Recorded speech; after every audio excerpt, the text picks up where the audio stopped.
Welcome to the deep dive. Okay, if you look at the sources we've got laid out here today, well, you'll see it's a stack of recent reports, true crime stories, really, that are, frankly, pretty tough reads. These are the kinds of stories that, blow up the headlines, get people talking, and they definitely stick with you. So our goal today isn't just to list off what happened.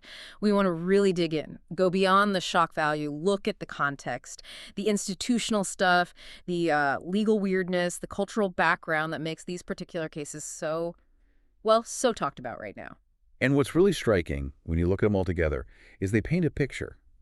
It's not just about isolated violence. It's almost a map of how horror works today. You see institutional failures, the crazy speed of misinformation online, and these deep cracks in our social safety nets. Right. It's a pretty intense snapshot. Definitely challenging, but you kind of need to look at it to understand the news cycle. Okay, let's start with maybe the most debated case in this pile, one that really highlights that clash between an official story and, well, the evidence. The Greenberg investigation.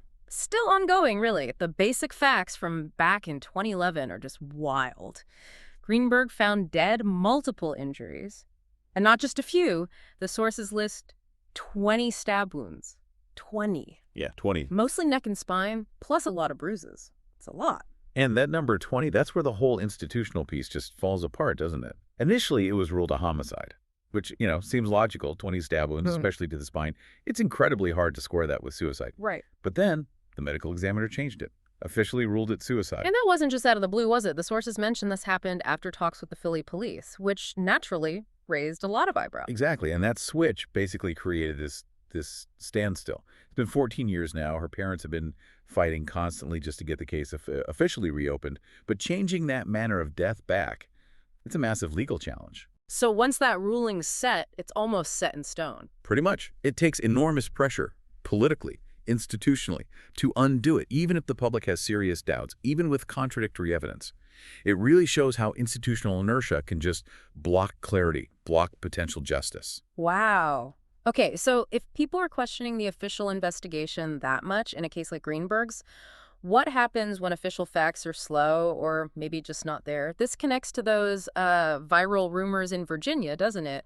Moving from official doubt to outright digital panic. It's a perfect example of what fills the vacuum when trust erodes. You had this explosion on TikTok, not news reports, remember, just user videos flying around, causing serious panic in the Richmond area. And the claims were terrifying. Oh, yeah. Mass child kidnappings, talk of a serial killer on the loose, really scary stuff. So what did the authorities say? They jumped on it pretty quickly, actually. Police, state officials, they all came out saying, look, these rumors are unverified, they're false. Right. But it was almost too late. The fear spread faster. Way faster. The emotional punch of those short videos, the speed they travel online, it just outpaced the official confirmations. It's kind of a modern horror mechanism, right? Yeah. A few seconds of unverified content sparking real-world fear on a massive scale. A scary reminder that facts don't always win the race against fear.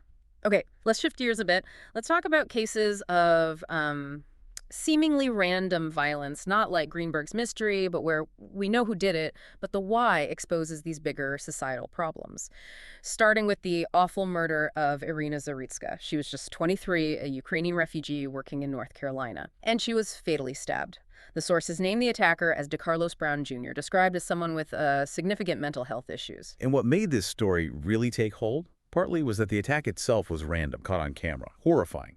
But the deeper dive, the real discussion it triggered, was about the system. How so? Well, it immediately kicked off this huge debate in the media among policymakers about how the U.S. deals or fails to deal with the intersection of mental illness, homelessness, and sometimes violent crime. So it wasn't just seen as one tragic, isolated event? No, not at all. It became a symbol, almost a flashpoint for discussing systemic neglect. When a random, violent act is so clearly linked to someone who seemed to be falling through the cracks, someone who arguably needed intensive help but wasn't getting it, the conversation shifts. It moves from just crime to public health to policy failures. Right.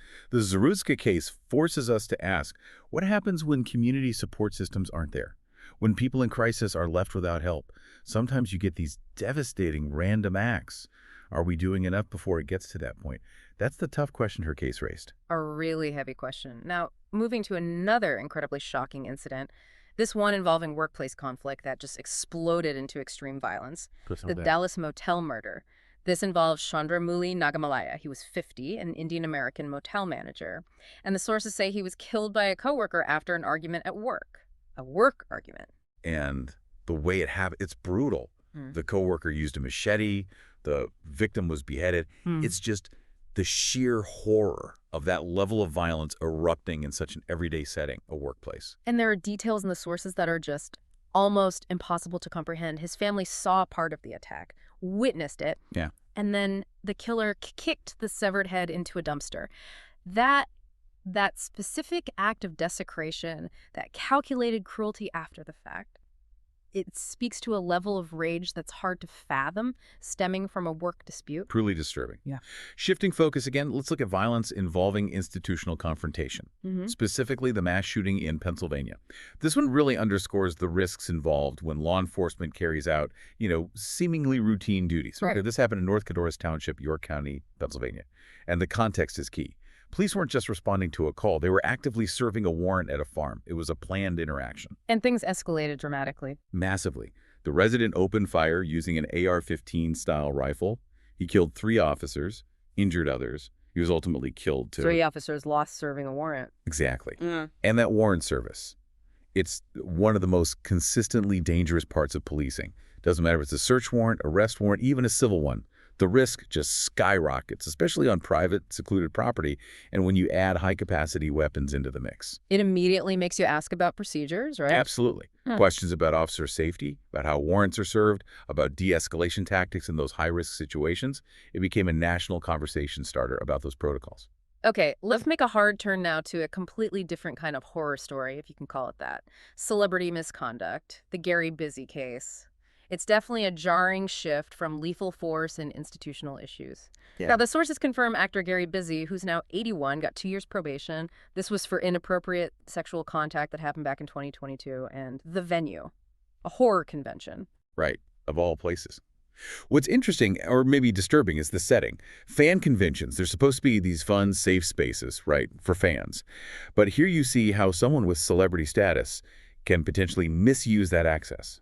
And the specifics. The reports mention groping and specifically attempting to undo a woman's bra strap. It's a stark reminder, isn't it, that true crime, or maybe true misconduct, covers a much wider spectrum than just murder or major violence. It happens in these niche, seemingly controlled public settings, too. And I think if we try to pull all these threads together, what these sources really show is that engaging with true crime today isn't just about knowing the awful details of the crime itself.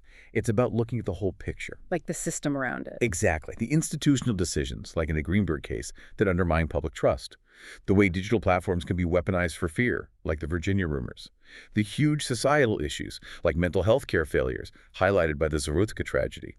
And even abuses of power in unexpected places, like the Busey incident at a fan convention. So wrapping up the main themes we've pulled out today, we really looked at how hard it can be to nail down the official truth when rulings like changing Greenberg's death from homicide to suicide after 14 years just seemed to clash with the physical facts. We saw how random attacks like the tragic murder of Iryna Zarutska aren't always just random.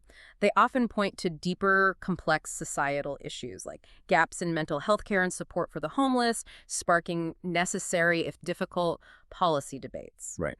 And we touched on the sheer speed and danger of digital misinformation, like those baseless Virginia rumors causing widespread panic before facts could catch up.